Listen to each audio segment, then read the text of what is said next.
पवन पुत्र हनुमान जी की माता अंजनी पूर्व जन्म में इंद्र की अप्सरा थी और उनका नाम था पुंजिक स्थला। वह बहुत ही चंचल थी और एक दिन अपनी चंचलता के कारण उन्होंने एक ऋषि की तपस्या भंग की। तब उस ऋषि ने उन्हें श्राप दिया कि तुम्हारा जो रूप है वो वानर रूप हो जाएगा। पर उन्होंने कहा कि मुझे वानर रूप से मुक्ति पाने के लिए क्या करना है। तो उस ऋषि ने कहा कि आपको जो वानर रूप है वो पूजा जाएगा, आपका वानर रूप जो है आपके लिए सराहनीय होगा।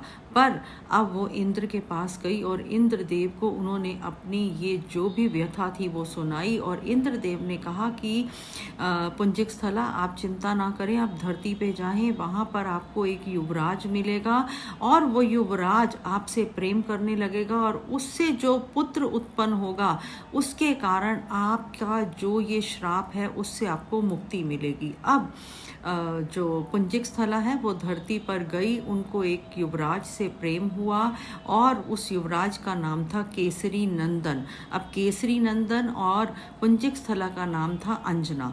दोनों को काफ़ी वक्त से जब संतान नहीं हुई तो वो ऋषि मातंग के पास गए और उन्होंने उनसे बोला कि हमारे पुत्र प्राप्ति के लिए या हमारी संतान प्राप्ति के लिए हमें कोई उपाय बताएं।